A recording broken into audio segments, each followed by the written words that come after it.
Salut les gens! Aujourd'hui, vous l'avez vu dans le titre, on est sur le Tour de France et ça devient un petit peu notre petite habitude. Chaque année, on va aller voir une petite étape du Tour de France, c'est toujours sympa et tout. Sauf que l'année dernière, on était sur les bords des routes et aujourd'hui, on est sur la ligne d'arrivée de l'une des étapes. Je vous explique. On est sur l'étape Saint-Étienne-Mende. C'est 194 km et l'arrivée, elle est pas vraiment à Mende, elle est à côté, elle est à l'aérodrome de Mende-Brenou. Ce qui veut dire qu'en terrain de jeu, ils ont tout ça. À peu près aux 3/4 de la piste, c'est la ligne d'arrivée. Et pour vous expliquer, c'est que c'est bien beau d'aller voir le Tour de France à l'arrivée, tout ça. Changer de main, j'en peux déjà plus. Ça a commencé, j'en peux déjà plus. Donc c'est bien beau d'aller voir la ligne d'arrivée d'une étape, mais là on est la veille. Et ce que je voulais voir, c'était comment ça s'installait tout ça. Comment ils faisaient pour tout installer. Je sais qu'ils installent tout la veille. Et là, pour vous dire, il n'y a pas grand chose installé. Pour une ligne d'arrivée, j'ai l'impression qu'il n'y a pas grand chose. Enfin bref, on va aller voir la ligne d'arrivée.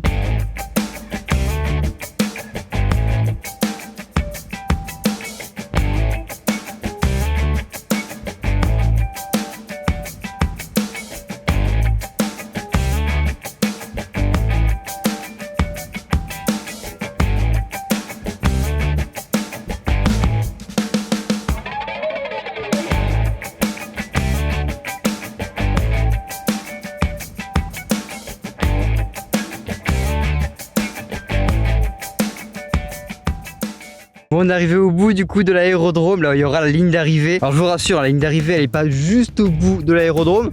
Sinon ils vont finir vu la vitesse à laquelle ils arrivent, je pense qu'ils redécollent facilement. Non, évidemment la ligne d'arrivée elle est à peu près au milieu de l'aérodrome. Et je m'attendais à qu'il y ait plus d'installations quand même. On est sur une ligne d'arrivée, sur un aérodrome où ils ont énormément de place d'ailleurs. Donc pour être franc, je pensais que c'était déjà installé, qu'il y aurait déjà les nombreux sponsors qui auraient mis leur tente, que les différentes équipes du Tour de France auraient installé leur tente aussi. Mais en fait pas du tout. Là ce qu'on a là, c'est vraiment l'organisation du Tour de France qui est là. J'ai juste vu une voiture Skoda passer vite fait, il y a 2-3 voitures Skoda qui sont garées. Et là ils sont tout juste en train d'installer les différentes barrières, la ligne d'arrivée, tout ça. En gros, ils ont installé que 2 grosses tentes et sur ces tentes, il y a juste c'est le réfectoire en fait. Le réfectoire et le bar, c'est le premier truc qu'ils ont installé. Pas mal. Bref, on va remonter l'aérodrome, on va aller retourner sur les terres, on va aller voir la montée Jalabert. Je vais vous en parler juste après, mais juste avant, je vais vous montrer un petit peu le monde qu'il y a. Parce que là, vous voyez autour de moi, on est sur l'aérodrome, on est en bout de piste, il y a personne, mais juste avant il y a un terrain qui est affrété tout simplement pour les camping-cars, pour les gens qui suivent le Tour de France. Et je vous avoue qu'à la base, moi je me dis toujours suivre le Tour de France, suivre toutes les étapes du Tour de France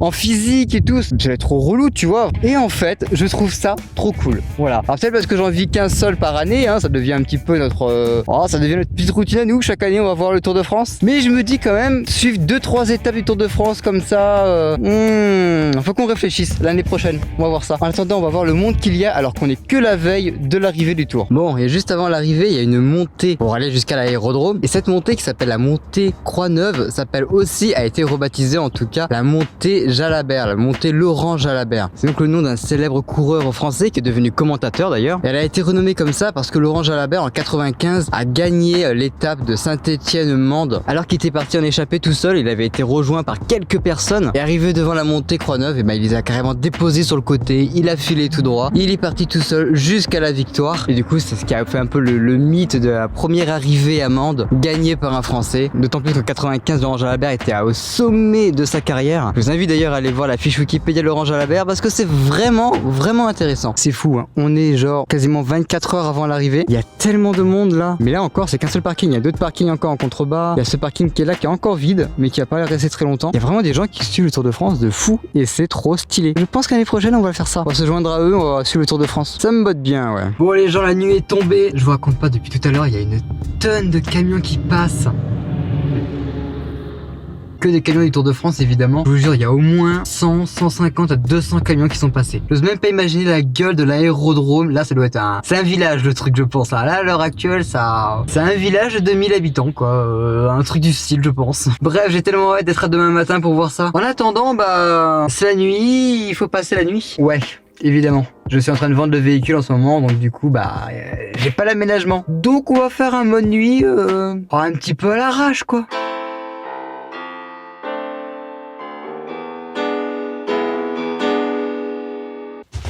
Bon, je dors dans un mini-siège, c'est dégueulasse, ok.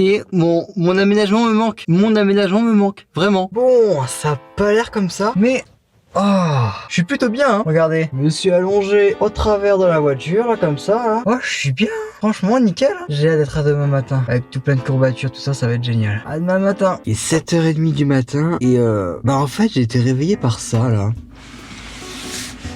Je sais pas si vous allez le voir, mais ils ont posé des barrières tout du long. Et je suis en train de me dire, ils ont posé des barrières. Ah. Faut toujours pas réveiller. Ouais, je me disais, ils ont posé des barrières jusqu'en bas de la montée Jalabert, jusqu'à l'arrivée.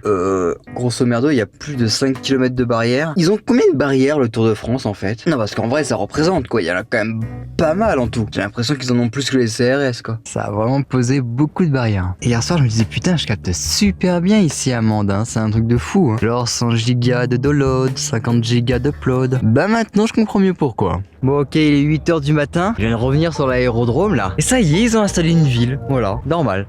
Je comprends mieux pourquoi j'ai eu du mal à dormir cette nuit. Hein. Avec le balai des camions, c'est sûr qu'on n'installe pas un village comme ça. Hein. Parce que du coup, ce que vous voyez là, je vais mettre l'autre caméra, mais hop, on avait que les petites tentes là, qui étaient installées par la ville de Mende. Et là, tout le reste là, tout ce petit village là. Voilà, d'ici on voit rien, mais chercher un point en hauteur. Mais quand on est sur un aérodrome, vous vous doutez bien que le point en hauteur, c'est l'aérodrome quoi. Un peu compliqué, un peu compliqué.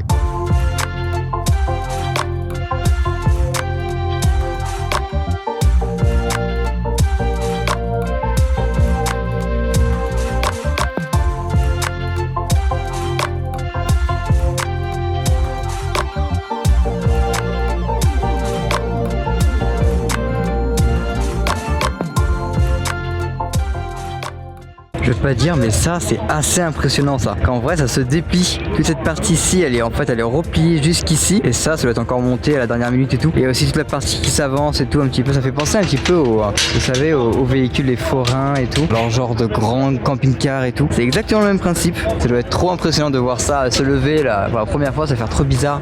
Donc là on est de l'autre côté de l'arrivée. Et tout ce que vous voyez là, ces grandes baraques qui sont juste là, et bah c'est pour les journalistes. C'est pour la retransmission à la télé, évidemment. Tour de France et il est retransmis partout dans le monde. C'est certainement ça fait partie de l'une des courses cyclistes les plus regardées dans le monde, avec certainement le Giro en Italie. Donc j'ose même pas imaginer toute la technique qu'il y a derrière là, parce que juste derrière évidemment c'est le village qu'ils ont construit là dans la nuit. Alors, je paierais très très cher pour aller voir en coulisses. Hein. Alors quand je disais que le Tour de France était retransmis dans tous les pays, et bah si on regarde un petit peu derrière le village, on voit qu'ici il y a un plateau de télé qui est en train de s'installer, un plateau de télé du Danemark visiblement, vu le drapeau qui est là-bas. Et on a un drapeau belge, un drapeau norvégien aussi. Donc là il y a tout plein, j'imagine là-dedans, de plateaux télé de tous les pays d'Europe, voire même d'ailleurs, qui sont en train de s'installer petit à petit. Là il est 9h du matin, tout le monde est en train de s'installer, de câbler tout le bordel et tout. C'est trop stylé. Et là il y a un petit plateau télé tout mignon, et j'adorerais pouvoir me balader là-dedans, mais vous voyez il y a plein de barrières et tout. Je suis un peu dégoûté, j'aurais adoré me balader là-dedans. Bon, je crois qu'on a fait le tour, parce qu'après c'est les backstage et justement par là-bas il y a une allée et tout, mais il y a la gendarmerie. On va essayer de pas finir en garde à vue, ça serait cool. Bref, moi je vais retourner à la voiture qui est à peu près à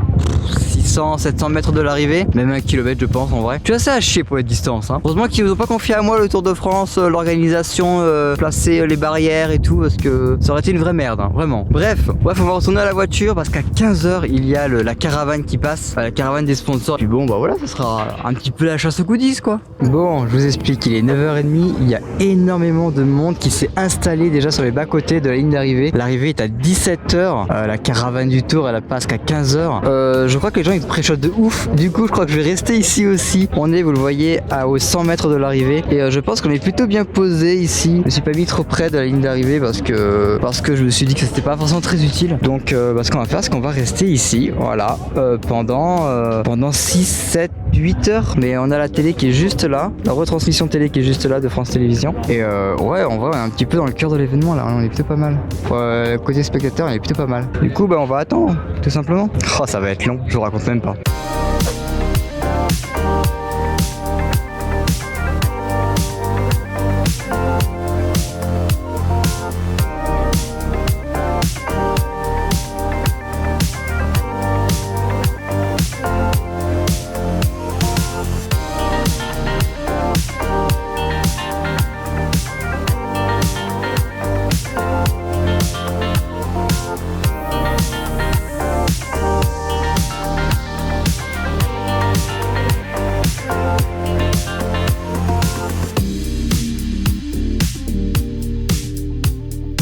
Bon, c'est bien beau la caravane publicitaire, hein, ça fait passer le temps, mais dans tout ça, qu'est-ce qu'on a eu exactement? Bah ouais, c'est un petit peu la chasse à l'objet rare, quoi. Bon, qu'est-ce qu'on a eu?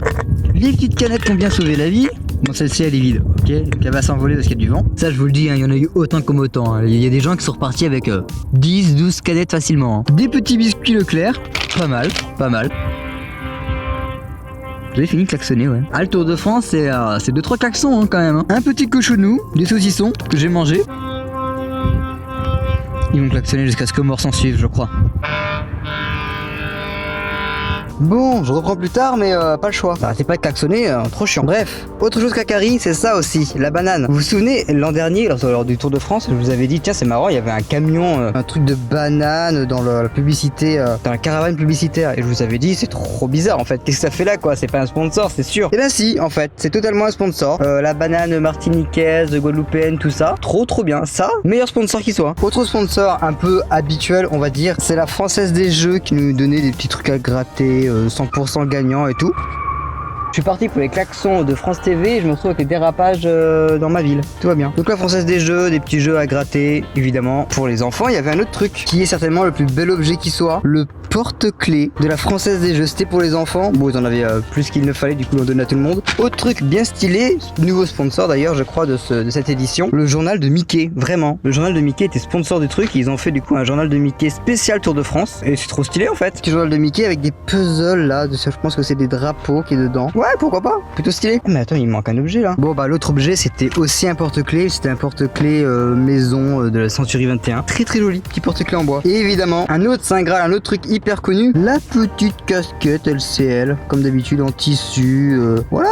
Le classique quoi. Vraiment. Enfin bref. Encore beaucoup de goodies comme chaque année. Enfin bref, il ne reste plus qu'une seule heure à attendre sur les 8. Et on va pouvoir avoir les coureurs. Enfin, 8 heures d'attente pour 2 minutes de plaisir. Comme à chaque Tour de France. Et aussi comme... Enfin, bref. Les coureurs, c'est bien les coureurs aussi.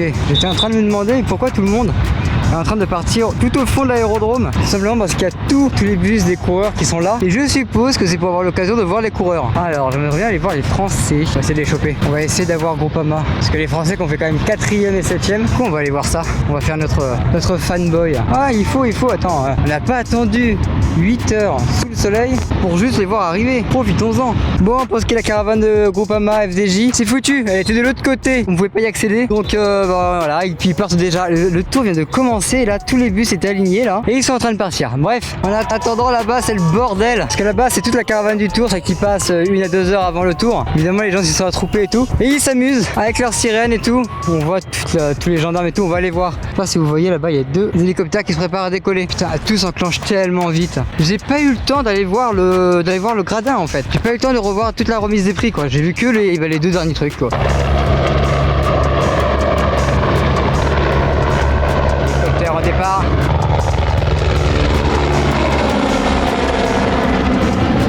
Bon, ben on est quoi? 1 heure? Et même pas 1 heure, mais ça y est, la moitié déjà est partie. Et ça commence à démonter la scène où ils remettaient les prix. Ça démonte tous les gradins actuellement. Ouais, dans quelques heures, il n'y a plus rien quoi. L'organisation du Tour de France, toujours un truc incroyable. Et ça y est, quasiment tout est parti quoi. On est de retour au même stade qu'hier à 8 heures. Bref, dans tous les cas, c'est une expérience quand même assez cool à vivre. Même si je m'attendais pas à rester 8 heures debout. Je pense que le départ doit être un peu moins d'attente, je pense. Je pense que les gens doivent arriver sur les coups plus de 8 heures. Vu que ça lance vers midi, 4 heures d'attente, grosso merdo, ça va quoi. Mais ça, on sait pas. On verra peut-être l'année prochaine. Voilà. Peut-être qu'on fera une ville de départ. Comme ça, on aura tout fait du Tour de France. Bref, dans tous les cas, j'espère que cette vidéo vous a plu. Et puis, comme d'habitude, on se retrouve bientôt dans une nouvelle vidéo. Vous savez comment soutenir la chaîne comme d'habitude. Et en attendant, on se dit à une prochaine fois en vidéo. Allez, ciao.